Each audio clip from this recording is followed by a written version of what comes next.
السلام عليكم.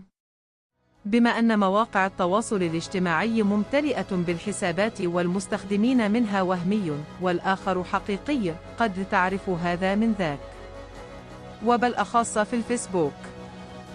فالبعض وللأسف ينتحل شخصية امرأة ليجذب جمهور ومتابعين أو لأي أغراض أخرى مهما كان، فيجب الحذر منهم. لذا سنتعرف اليوم على طريقة لمعرفة الحساب الوهمي من الحقيقي.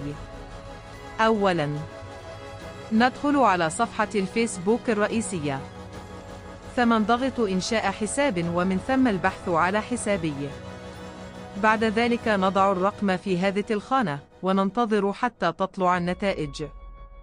ويمكن أيضاً البحث بالبريد الإلكتروني، كما نلاحظ ظهر لنا هذا الحساب، وللتأكد من صحة الرقم نبحث عالية. إذن النتائج متطابقة، فهذا حساب حقيقي.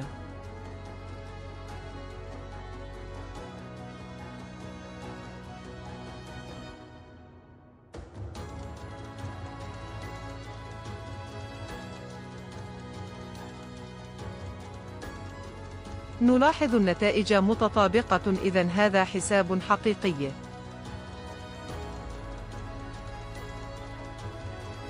أما إذا النتائج غير متطابقة، فهذا حساب مزيف ووهمي، كما في هذا الحساب الذي سيظهر الآن.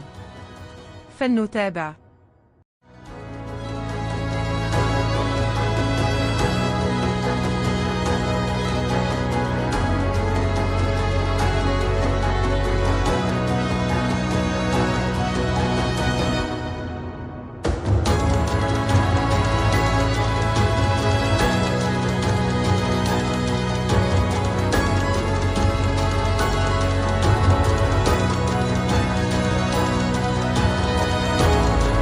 شكراً على المشاهدة.